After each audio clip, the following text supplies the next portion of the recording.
Hi and welcome to this video. Today we have an epic battle. The best available camera on the market, the Phase 1 XF 100 megapixel versus the best smartphone camera available on the market, the iPhone 10. Both are great when it comes to photography, but which one is best when it comes to a portrait, lifestyle, backlight situation that we have right now?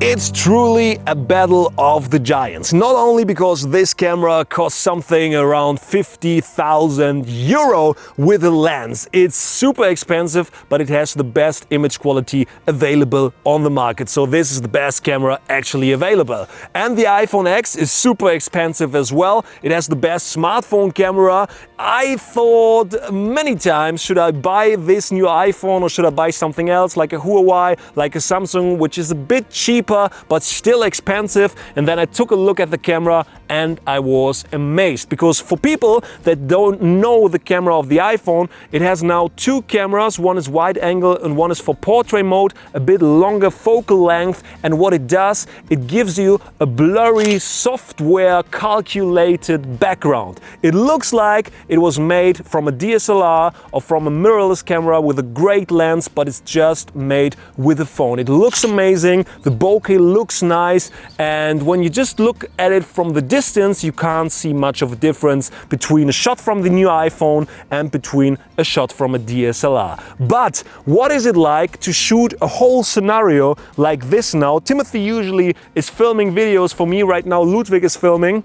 And Timothy will now be our model. He has a small penny board with him, a small skateboard, and I will do some nice lifestyle shots, some portrait shots, only with available light, but we have backlight, so it's quite difficult for a normal camera and for a normal photographer to photograph that situation. On the Phase 1 I shoot on the 80mm 2.8 lens, which means it's something like 50mm on full frame, 1.4, 1.8, so open aperture, very blurry background, very great look on medium format. I'm on ISO 35, everything is set manual in this camera, and with the iPhone 10 I just do everything like it is. I just use the auto mode, I use the portrait mode with natural light, and I will just maybe fix the focus and I will maybe adjust the brightness a bit brighter, a bit darker, but everything else I only let the phone do, or the camera of the phone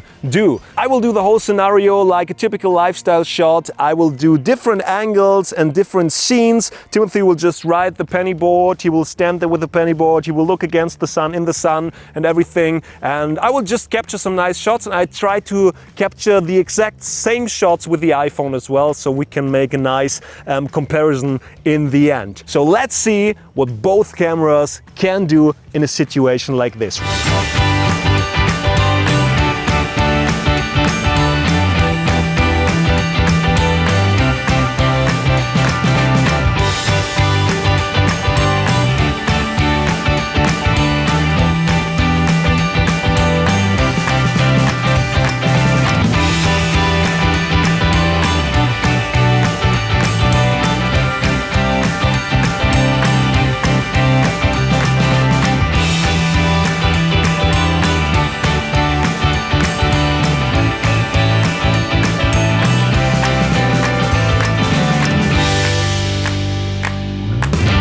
You can guess now what pictures, what images are from the Phase 1 and what images are from the iPhone 10. And I think you will be amazed, just like I was when I tested it for the first time.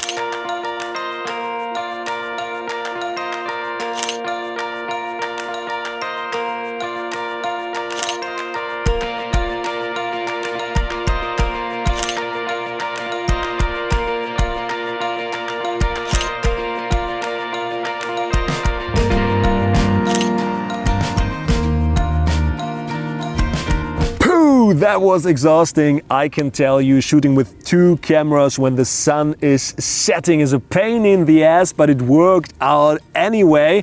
Unfortunately, we could not do two exact shots with the Phase 1 like we did with the iPhone because the sun already then was behind a tree, but I think you get the clue and we made a nice example anyway. What is my result now and what is my opinion about both cameras? I think the Phase 1 did an amazing job. It has such a great bokeh, such a nice look because of the medium format sensor. It's a pain in the ass to shoot from the top with that waist level viewfinder thing here and the matte screen because everything is the wrong way around. When I turn left it goes right, when I go right it goes left, when I go down it goes up, and all the way it's just like flight simulator or something.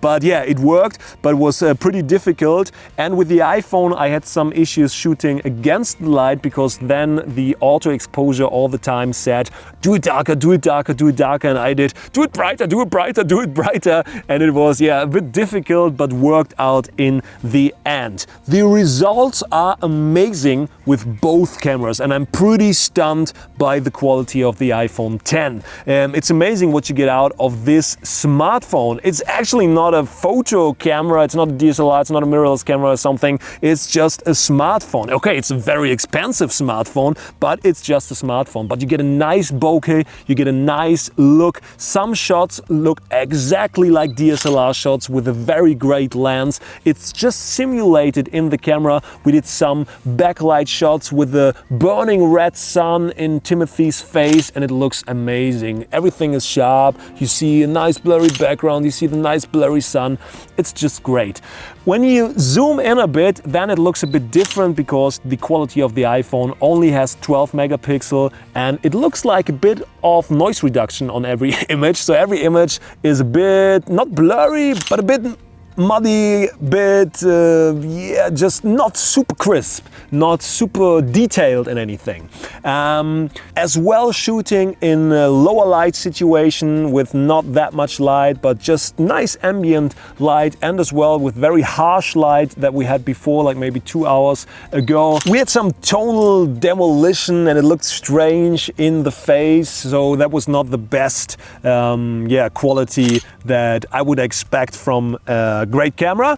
But anyway, I'm stoked by this thing, and just to have it with you and just to take some shots. You can do really professional images now with this phone. And we just said the step from the 6S to the iPhone X is just like from Game Boy to DSLR or something. Yeah, kind of. So let's come to the Phase 1. The bokeh of the Phase 1 is amazing. The 80mm, which is something like 50mm on full frame, exactly just like the portrait lens on the iPhone, has an amazing look. The tones are amazing, and that's what this camera is famous for. It's made for professionals, and you just get a very great quality out of camera. Of course, for price, this thing costs almost 50,000 euro. This thing costs a lot as well for a smartphone, but you can buy 42 of those for the price of one of this. And you have to decide for yourself what is more important for you. And of course, not to forget, we have 100 megapixel in this camera. 12 megapixel in this camera. So zoom in a bit on this camera is like almost 10 times zoom in this camera. Crazy.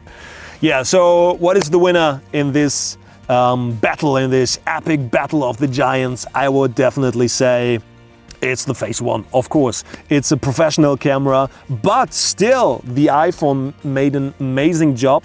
And I really look forward to take this camera to some of my journeys, to just take some behind the scenes shots, some portrait shots, some lifestyle shots. It's possible. And that is crazy when you think about the future. Now we're in 2018. Where will we be in 2020 and 21? Is there maybe a phone that can beat something like a Phase 1? I don't think so, actually, but we will see in the future. What is your opinion? Write it in the comments below, and you can now guess what image is from what camera. We put some numbers and the right solution you find in the video description. So yeah, happy guessing, and maybe you're right, maybe you're wrong. You will see.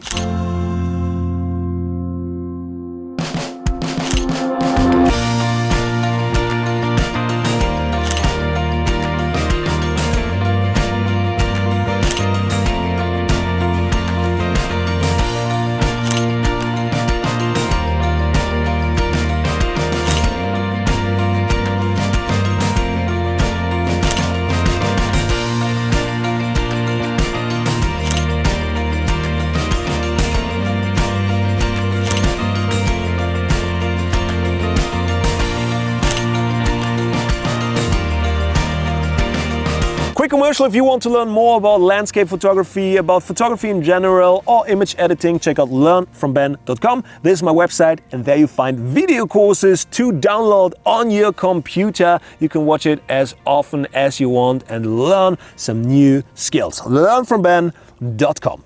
I see you in the next video. Hit thumbs up if you like the video, share it with some of your photography friends, and subscribe to the channel if you haven't already. I say bye-bye, and I take some more photos.